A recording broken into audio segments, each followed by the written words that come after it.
So, with divine inspiration from Brahmarshi Pitamaha Subhash Patriji, Mahavtar Babaji, and unending, unconditional love of Narayani, I welcome you all for today's session. Today, just before the session, while I was holding the book and going through the chapter again, I just felt each one of us like a lotus. It's very interesting. I felt that we are in a beautiful, unending sea, and so many lotuses are blooming around. A ray of light appears at that precise moment, which is exactly catered for that one particular lotus, and the petal opens. And today, I feel, is the day for all of us who's here and everywhere to receive that ray of light of chapter 4. And I'm so glad to have Denaji again here with us. This chapter brought so many burning questions which were deep within, and I have lots of questions, Denaji, today. And I am really looking forward for this chapter of selfless action, the yoga of selfless action. So I welcome you to this platform. The platform is yours. Thank you so much. Thank you. Thank you. Thank you. It's been a few weeks since we met last. So I thought I would just recap the progress of the story. It begins with Devani feeling a natural inner attunement with Narayani. And then she moves to discovering the multiple identities and has to question that whole issue of identity. Who am I? And then that very question begins to transform her life when she experiences the sort of ultimate reality of this Devi who had become a rishi, who then she realizes the Maharani. She begins to realize that there's a much greater identity. So now we move into our day-to-day life. What does that mean for our day-to-day life? Devani's natural inclination is not to engage. She has her character is one of internal processes and staying focused, as many of us who are drawn to path would prefer not to engage the craziness of the world and even the issues in our own life that create conflict, just to withdraw into one's own sadhana. And I think that's a natural inclination for those who are seeking to gain freedom from the world. But there are two stories in here, and I was debating which one to dwell on. First is the story of Sita's counsel to Vibhishana, where he also, seeing the what's happening to Lanka and how his brother's transforming it and exerting more power, and realizing that he can't do much to convince his brother otherwise, he withdraws. And by the time Sita arrives in Lanka, he's secluded himself, doing his meditations and his sadhana, and he's just thinking he'll just focus on his own inner work. But he wants to see. So I think I will read a little bit from that story. Sure. He wants to see how Sita's able to withstand all the insults and attacks that Ravana is hurling at her. So this is Soma now telling the story to Devani when she's describing Mata's first meeting with Vibhishana. At the first meeting with Mata, Vibhishana was impressed by her calm composure, and he saw that nothing Ravana could do would unsettle her, and he wondered how she could remain so peaceful and contented, in the midst of such verbal assaults and threats. He sought her counsel. Now, Sita had already, in her astral body, traveled out and walked the streets of Lanka and saw what was taking place. Remembering all she had seen in the streets of Lanka, she advised him to no longer isolate himself, but to walk through the city, the surrounding towns and villages, and befriend the people, listen to the stories, the good and the bad. Know the hearts of your people, she advised him, and wear simple attire so they will feel more comfortable approaching the brother of the Maharaja. Excessive wealth creates a divide, and you must seek to erase all divisions. She explained that her father regularly walked among the people. Earlier in his life, he used to go around in disguise, listening to his people's concerns. But then he began to do it openly as the Maharaja, so people would trust him and know that he looked after their welfare, she explained. Vibhishana was at first hesitant to do what she asked, as he thought this could be misconstrued as challenging his brother's rule, which he was loath to do. And Mata didn't press him. Several weeks later, in meditation, he had a startling realization that if he didn't do as Sita suggested, he would have to bear responsibility as a silent observer of Ravana's evil acts. He knew that she had made a great sacrifice by allowing herself to be taken captive. How could he then not follow her guidance? So he did what she asked and walked through the streets, stopping to speak with many people and engaging in casual conversation, both with those who worshipped Ravana and those who abhorred him, those who benefited from his rule and gained wealth, and those who had nothing. The more he learned, the more he wanted to learn, and he kept going. It was an eye-opening experience for him. He shared with Mata what he learned, saying that there was great division in Lanka between those who worshipped Ravana blindly, accepting all his actions, believing them to be for the greater good, and those who despised him and suffered under his rule. Mata advised him to approach everyone with no judgment and to listen compassionately. But she was a bit taken aback because she had not expected to find such support for Ravana. He managed to infiltrate the minds of many, manipulating them so they would support him without question, no matter what he did. He could engage in great abuse and they wouldn't care. They didn't care that he tortured and killed those who opposed him, that he raped the land and took so much wealth for himself, because they were led to believe that they could also gain wealth. The desire for wealth and power was being implanted firmly in the human mind, like a rapidly spreading disease. Word reached Ravana of his brother's activities, and he was furious. By this time, Mata was engaged in a mental battle with Ravana, invading his dreams and thought processes, weakening him. And he had grown paranoid, believing everyone was trying to usurp him. He accused Vibhishana of seeking to win the people's trust to overthrow him, which was the furthest thing from Vibhishana's mind. He simply wanted to understand the people and know their daily struggles, thinking he could help his brother change his ways by conveying what he had learned.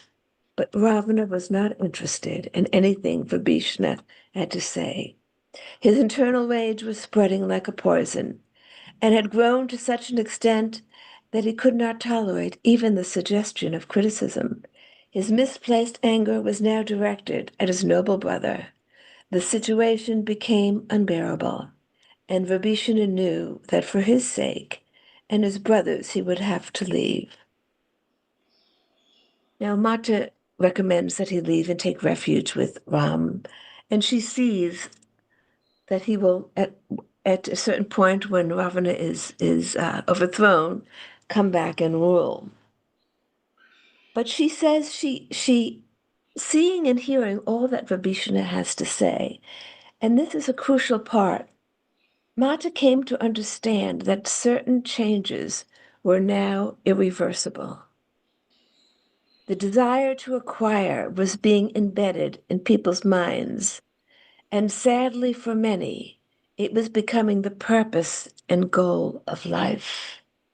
She recognized the evolutionary push to give people greater agency over their lives, to allow individuals to express their own needs apart from the collective, and to pursue their desires. The focus was beginning to shift from the collective to the individual, and the movement in that direction could not be reversed. It was perhaps a necessary step on the evolutionary path, but had to be moderated and balanced, or it would lead to great disharmony and suffering. Moderation was the key. Mata and Vibhishana had a long discussion about this matter, and I dare say that this was one of the reasons for her entry into Lanka in the first place. Ravana was initiating mental processes that would ripple through the collective field, changes that were in themselves neither good nor bad, but which could become harmful, since outcomes are often dependent on intentions.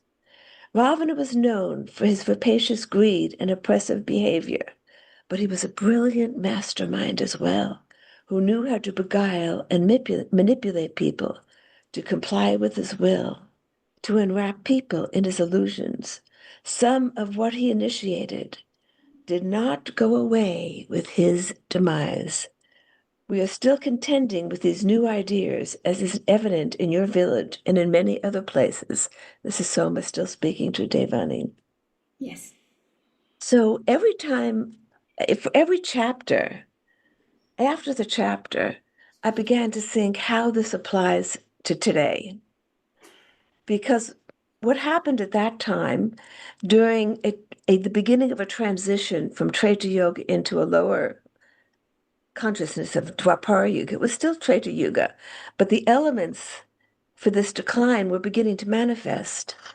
And yet, Mata saw that this was part of the evolution to move from the collective into more of ego consciousness so that people could develop their own agency and willpower and could do either good or bad with that. It was neutral. It could be positive thing or it could be a negative thing. Ravana displayed the dangers of having such a strong will used for your own self-gratification and not for the benefit of the collective. But as we now see that self-assertion, selfishness has reached sort of a point where it could create the destruction of the planet and the human species, something else is needed now. So we're at another turning point. So I'm curious how everyone interpreted that. I had an interesting interpretation for that, which may surprise you. I began to think of this new era that we're entering of AI, which again will transform human life and have both the potential for benefits and for destruction. And how we use it will be critical. But there's no question that it's an evolutionary moment, that human capacity to create machines that could take over a lot of our jobs is quite an advance. Uh, People couldn't previously do that, and it's moving rapidly. We don't know where it will lead to. There are a lot of unknowns about this. Just as during the Treta Yuga, there were unknowns where this sudden self consciousness and self identity and needs, we didn't know where that would lead to. Would it lead to people wanting to uplift everyone, or would it lead to people wanting to grab more for themselves and possess, and then more divisions actually lead to the division of the human community, whereas there was much more of a unity before? So I'm curious how others reflected. I mean, this section shows how Mata is dealing with an evolutionary movement that can't be reversed, but had to be dealt with in certain ways. And she knew that it was going to infiltrate and that it would manifest in different ways in villages and towns throughout the world. Yes. Would anyone like to share thoughts on that? You can please raise your hands and we can continue the discussion. Um, then now, I feel these evolutionary events keep happening intermittently, even from Treta Yuga till today. They have happened intermittently. Like AI, there was a time everything was done by hands, and then the era of automation came, and that I believe was also one of the um, ways when the world changed such a way that we could never go back to. It was again an evolution, and similar to that, but more dangerous because it is absolutely automated. AI is another thing which is coming up now. And like there is said, I think two or three times in this chapter, I believe that what matters is the intention behind the action. And that is what is going to decide, I believe, the future of all humanity. And I think that makes it so very important right now to inculcate these values and learnings from Sita, uh, know ourselves more, that we are not individuals but we are collective. Going back to that is so much very important right now at this moment.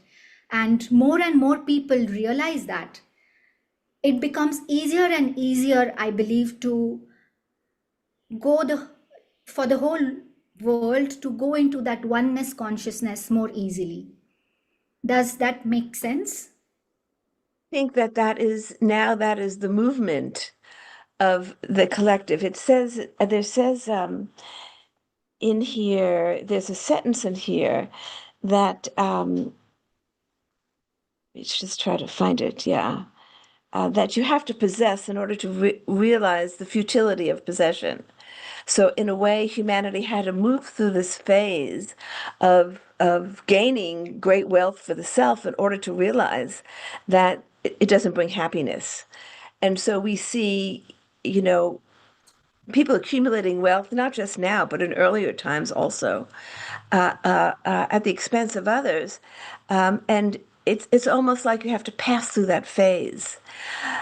But I think there's another element in this story, which we're talking about the collective, but just in one's personal life, how often we withdraw from difficult situations because it's easier to withdraw um, instead of learning how to confront and address the difficult situations in our personal life, whether it's with people or with work or whatever, without losing our balance. And that's one thing that he learned from Sita when he saw that no matter what Ravana did, she was able to remain anchored in her true self. And he didn't know how to do that. And part of the exercise and going out and seeing what was going on was to help him gain that ability so that when eventually, when he does come back and rule, he can deal with all the many, many challenges that a ruler faces. Because his initial tendency was to withdraw. And I certainly identify very much with that. Because when you see the troubles of the world, it's just let me create my own little fiddle where those troubles don't enter. And there are moments when you have to do that. I mean, clearly you have to protect yourself from all the negative influences. But you don't want to shut yourself off so that you're not able to contribute in whatever way that you can. And we're all here to contribute in one way, even if it's with our thoughts and prayers. And I think that's what the second story in that chapter shows, that there are many ways to contribute to the upliftment of the world. And so we can talk about that as well, if there are some more comments about this story with Vipishna. Yes, then actually, before we move ahead, I have this question about Ravana.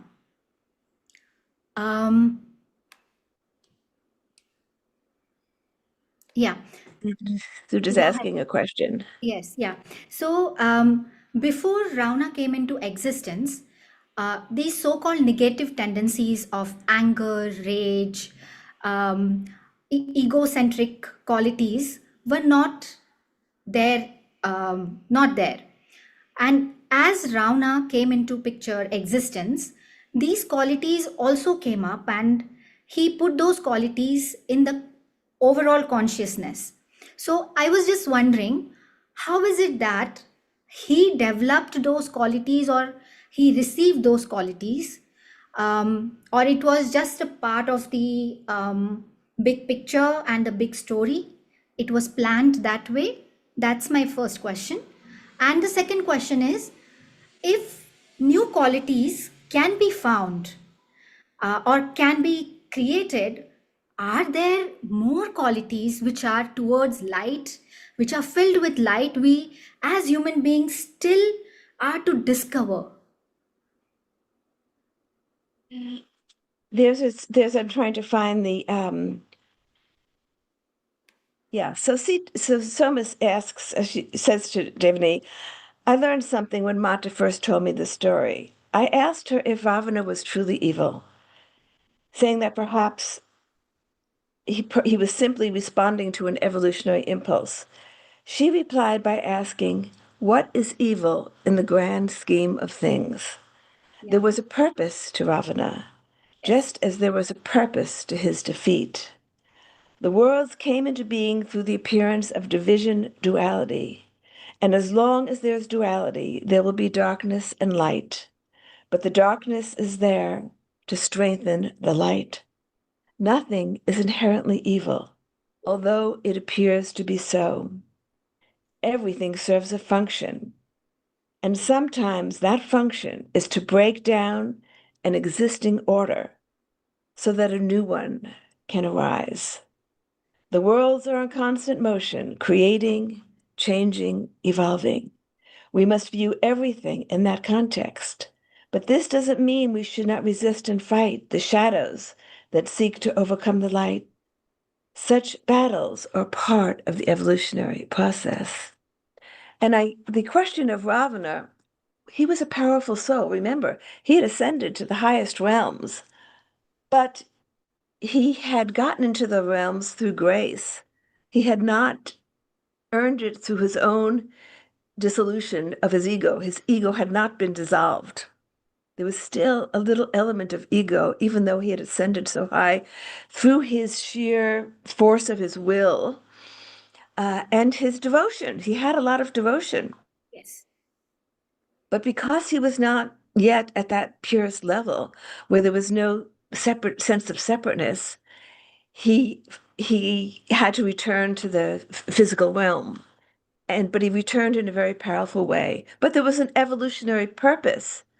And so that's very, very profound statement that's hard for us to grasp, that there is no evil. There's light and darkness. And if you look at it from a distance, not from our human life, you see that forces are working to move things along, to help things evolve. And that's the nature of manifestation. Without that tension, there wouldn't be a manifestation. I mean, that's the story of the churning of the ocean. There's that churning of the ocean between the devas and the asuras. Yes. And I think that the question that raises, this is a question that Sudha raises. Yes. Yeah. Um, how do you distinguish between healthy detachment and spiritual bypassing? I think that's one of the trickiest uh, uh, things. And I think one just it's just because we can hide behind, and in a way, that's the second story in the chapter. So I can read that now, the second story, Yes. because one of the ascetics is spiritual bypassing, and the other one is healthy detachment. So let me find that story now.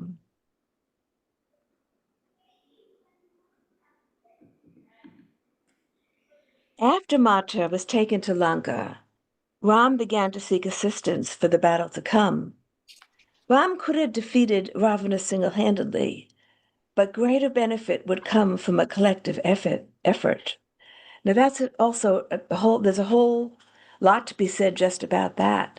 Ram didn't need any help in defeating Ravana, but he knew that more benefit would come to the collective if those beings would earn merit, and that would benefit them tremendously if they were able to help Rama in the battle against Ravana.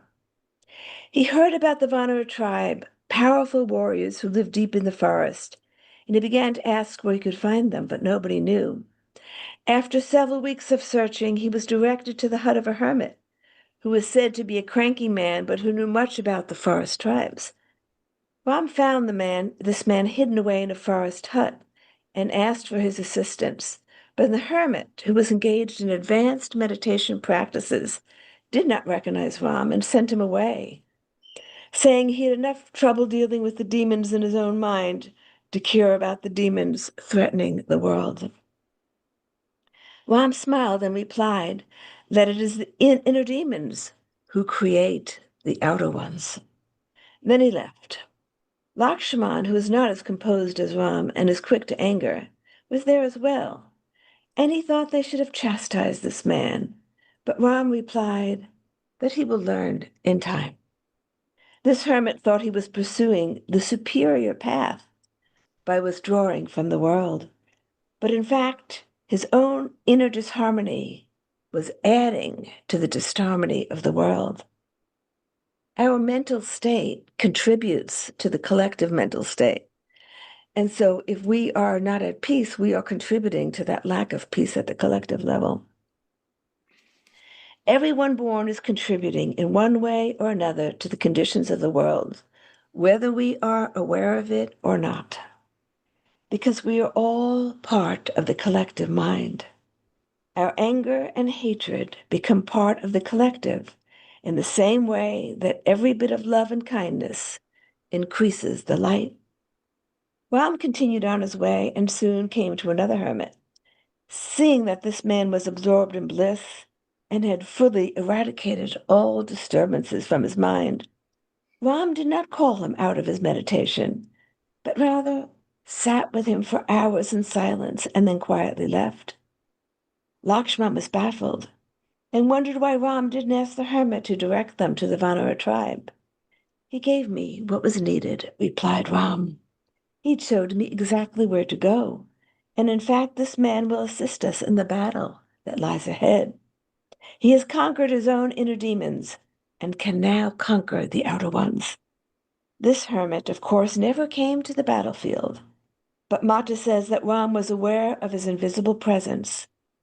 After the battle was over, as they were returning to Ayodhya, Ram and Sita went to visit that hermit. He was still locked in meditation, but Mata told me that the two of them sat in silence before him for a long while, then touched his feet and left. What a rare man he is, said Mata when she described him to me. He is not one of those who run away from the world seeking excuse. He is fully engaged and knows every detail of what is happening, but has found a more powerful way to contribute. I asked her whatever happened to that first hermit. She told me that during the battle with Ravana, his meditations were so disturbed that he ended up leaving his hut, returning to his village, and becoming a householder. He was never happy because he never transformed his inner shadows. The intention behind his withdrawal was not pure. Rather, it was for selfish reasons. He was not yet ready for the life of solitary meditation, for that is a life of full engagement in the welfare of all living beings. It is not a life of escape. So I think that answers the question that there's no way to avoid engagement until we find a deeper way to engage.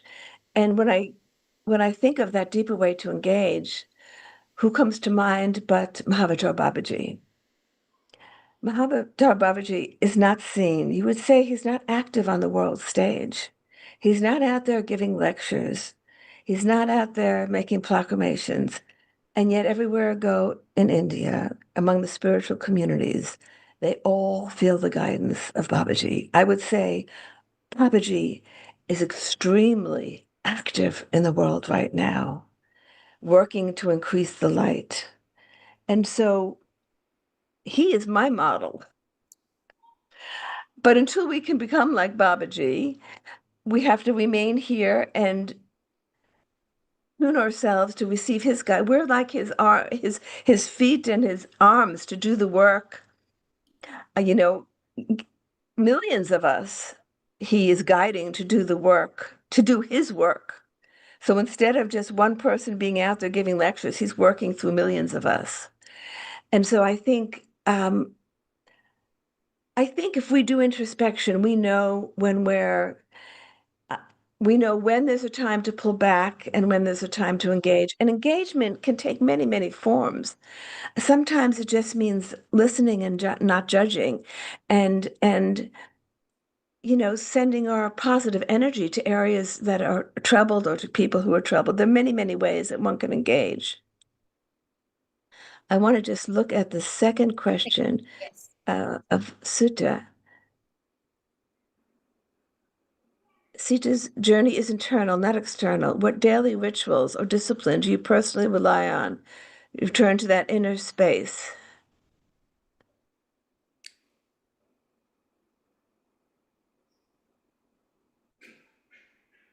Okay. I sort of lost. For me, it's just meditation. So it Me- just me- says ahead. I was just going to read the question ahead Read that, the question. yeah. So Sita's journey is internal, not external. What daily ritual or discipline do you personally rely on to return to that inner space when the external world feels overwhelming? Meditation and inner alignment. I would say inner alignment comes by reading inspirational words, by feeling the presence of one's teacher, Babaji, whomever it is, and meditation. And it's a balance. It's a balance between knowing when you have to sort of protect yourself, not to get too emotionally engaged and affected by what's going on externally, and yet not detaching yourself to such an extent that you don't feel empathy and that you don't feel the struggles of other people. In other words, a lot of people are struggling now all over the world. We that's that second yogi who was in that state of bliss was not cut off from those struggles. He was feeding them internally as Babaji does. The other one was so engaged in his own issues that he couldn't feel the empathy with the world. And so I think that's the trick, is not to cut yourself off from the empathy. So in other words, it doesn't mean you have to listen to the news. Too much news, too much tuning into the world can create disturbances because the world is very disturbed. But yet you don't want to cut off from feeling the empathy of those who are suffering during, and through all different kinds of challenges that they're going through. So there's another question. What Yeah. does an awakened response to systemic justice look like? Does it demand action or is it purely internal? Okay, now this is the question that I struggled with throughout the book. And I think there are many chapters that address this. The chapter of non-reaction, the yoga of non-reaction, which comes up, the yoga of non-interference. Yoga of self-reflection and non-reaction. Yeah. We Yeah. have a ways to go to that. Yes. But I think that this is a very difficult question. Uh, as I was writing the yoga of non-reaction, and which also deals with non-judgment, I was my country was going through a very difficult time, and I was reacting. And there was so much going on that it was very difficult not to react. And I struggled with that question, but when I write this, I read it over and over and over again until it really gets absorbed into my being. And I came to understand that one has to practice it. It's a matter of practicing. And again, we'll get into it more when we get to those chapters, but it's a matter of working on the internal field. So all the work that Sita did in Lanka was internal because our minds are all connected. She was working on Ravana's mind without moving, without giving lectures, without speaking, without, demanding he stop, doing what he's doing. Without doing any of those outer things, she was able to work on his mind. Now, okay, she's a powerful being, and not many of us can do that, but we can consciously work with putting what thoughts are we putting into the collective?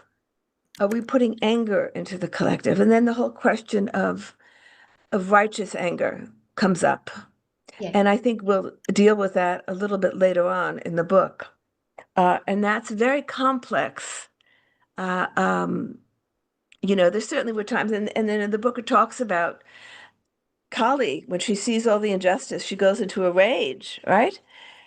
And Shiva has to come, and only by her putting her foot on Shiva can she calm down because it's because of all the injustice and the suffering she's responding to that. And so there is a part of us that goes through that as well, where we experience the pain of the suffering in the world and know that there are those who are causing that suffering. There are the Ravanas, many Ravanas in the world today. But can we confront it without anger? It's another question. Yes. Pratibha J has written that he was not ready for a life of solitary meditation. So, how do we know whether someone is ready for meditation or not?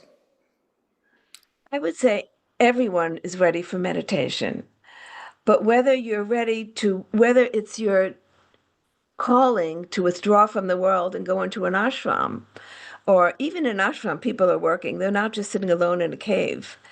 They're helping the organization run. They're providing food. I mean, doesn't Krishna say in the Gita that as long as you're alive, you're doing work, you're doing actions. And so it's a rare person who has the power to help people more by their withdrawal. And I have said many times over the years that there are yogis who are hidden away. There's Babaji, but there are others as well who are hidden away, who are preventing the world from self-destructing. I'm convinced of that, Absolutely. and yeah, and so because their thoughts are their minds are so powerful, their thought energy is so powerful, they can from where they are in their meditation, they can counter some of the more destructive things that could take place. And so how many of us can say your mind is that powerful that you can do that without moving? That you can become that force. When you are at that level, you know it. But even when the avatars come, like my own guru Yogananda, he was very active in the world, because he knew that so many meditators are needed now in order to help move us into the next evolutionary stage. And so many of the great masters that came in the 19th century and the early 20th century, and even now, are there to help us evolve. And they're actually in the field active. And then there are those like Babaji who are behind the scenes guiding them. Both are needed. Both are needed. But when you reach that level, you know it. I mean, after Yogananda had a very active life, he said that he would be reborn and be with Babaji. He won't have a public life. He will come back and he will be part of that small group hidden away beyond Badranath who are slowly guiding the evolution of the world. Because he had done what he had done the active part, and it was now ready for that life of withdrawal, just to be part of that powerful collective that is guiding the evolution of humanity. Yes. Okay. Did we discuss, or did we just, the question we haven't, I mean, how do you deal with injustice? I think we'll have to, that's a big discussion. I think we don't have to go through every chapter of the book. We could skip around. It's totally up to your intuition, what you feel, and we will take a tip like that. Whichever way Now, you feel it's comfortable. It's I good. think in seeing the life of Devani, and it was a minuscule. It's like the macrocosm and the microcosm. What she was dealing in her village was the microcosm of a mini tyrant who was taking over lands and depriving families of their food. And this was injustice. And Devani had to struggle with how to respond to this injustice. And it was over a period of 10 years that she saw how things were playing itself out. Now, later on, at some point, Soma says, Mata saw that it would take 10 days, 10 days, 10 years in Earth time. She was speaking in a grander scope of time, that it would play itself out. And it did karmically play itself out. And and everything karmically will play itself out. Yes. Everything is due to earlier causes and it will karmically play itself out. So, what role are we to play as we watch the karma play itself out? That's what I was thinking when you said about injustice. Is there injustice? Yes, of course, we need to have compassion that souls awaken to the light and they consciously, with awareness, walk on the path of self realization. But at the same time, when we see the world around us, um, do we call what's happening as injustice, or it is just like you said, karma playing its role? So, so early on, 20, 25 years ago, I would say, when I first started the Global Peace Initiative, I did dialogues between Israelis and Palestinians. This was during when there was the intifada. In other words, there was open conflict, bombings, and all that.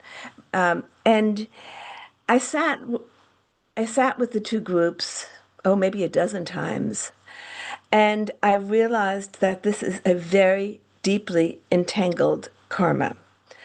And I couldn't help but thinking, because so much of my understanding comes through understanding karma, who were the Israelis? Who were the Palestinians? Who were they before that led this eruption to take place? There's clearly earlier causes. And, you know, what in the Treta Yuga, it was more apparent. Devani could see what came before. She could see the backstory, and then she could see where it will lead to. So it's very hard, and I realized, I finally gave up the dialogues because I realized that the karma had to play itself out.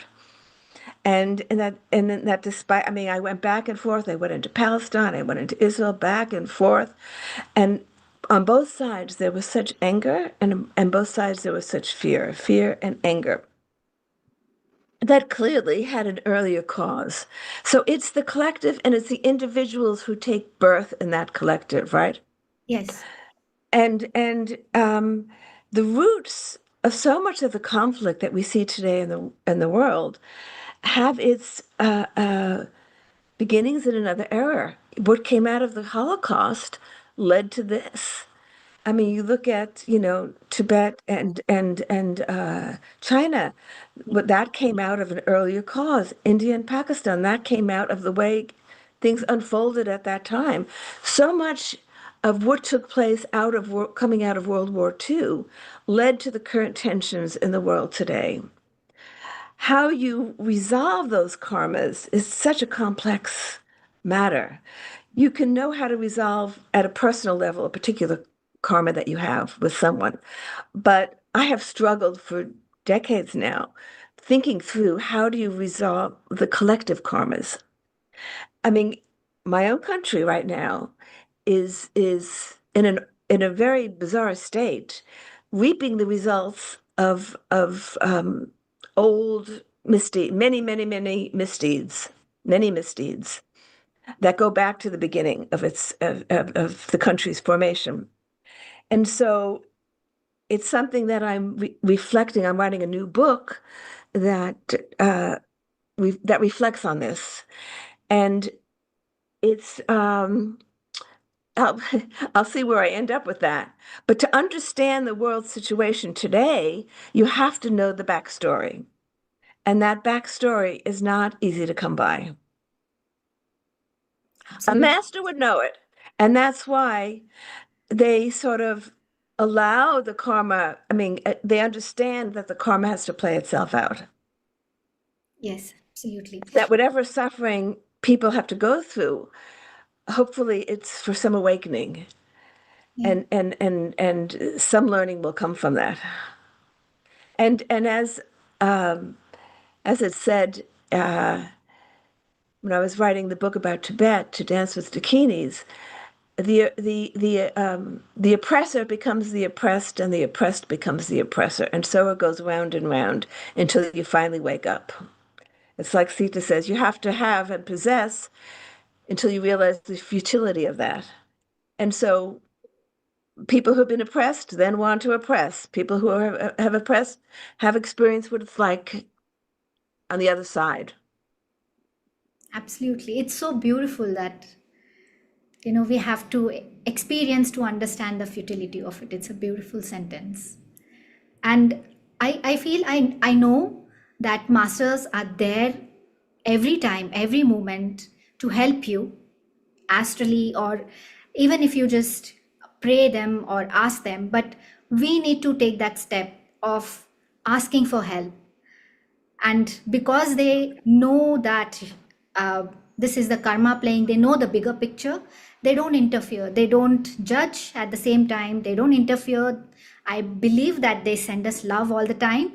But if we want to understand and move beyond the challenge what we have, I think we need to ask for the help. And when we ask, they can freely give us, and they do give. I believe that from my recent experience, that it is true that they're always there. I think everyone is loved equally, and it takes a long time for people to learn that nothing is achieved through violence. You think you're going to achieve a certain thing through violence, but nothing is achieved. You don't gain any more security. It just because it feeds anger and hatred on the other side. So, if you want to look at the war in Gaza, how much anger globally against Israel right now? It's what have they gained from this? And so a false sense of security, because the real security is when you are respected around the world, and people look to you in a positive light. And so it's very sad because everybody's a loser. During those kinds of violence, everybody's a loser. I mean, the whole war with Iran, what did that achieve? It achieved, the death of school children. That's what it achieved, useless death of school children. And so, until I think one of the challenges of humanity is to wake up from war, is to wake up from thinking that anything could be achieved, because um, the suffering engendered and the amount of destruction that uh, we can now do is such that it's complete folly. So I think that's the evolutionary challenge right now.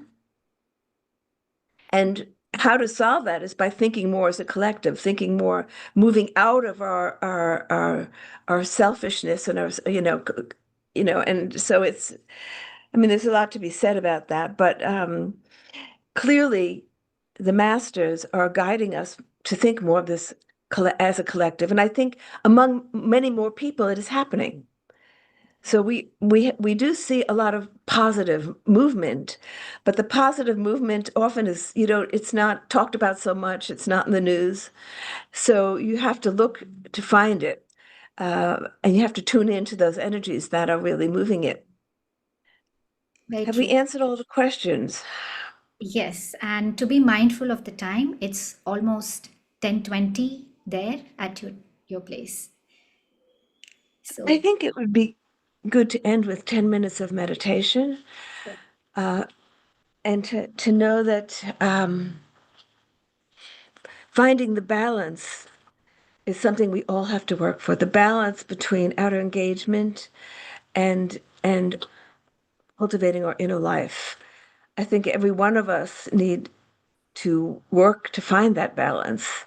And at different times in life, we struggled with it differently. When you're very, very busy with family and work, it's very hard to find the time to cultivate your life. And then there are times of withdrawal when you're not engaged so much, where you have to make sure you are attentive to what's happening in the world so that you can be part of the collective positive response.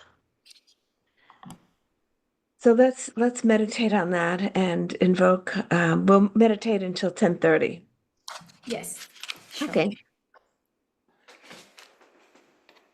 And I'll just we'll go into our meditation. I'll read just the statement at the beginning of this chapter. By losing the self, one finds the self. And then at the end, it says, everyone born in one way or another is contributing to the condition of the world, whether we are aware of it or not, because we are all part of the collective mind. Our anger and hatred become part of the collective, just as every bit of love and kindness increases the light. By losing the self, one finds the self.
Until next time.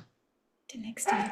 Thank Maybe we'll skip around a little bit and take up that question of how to deal with injustice. Sure. Thank you so much for today's discussion, meditation, and book reading, Denaji. Your presence is so wonderful and loving. Thank you for that. And Take care, everyone. thank you everyone for your beautiful presence here today. Until next time.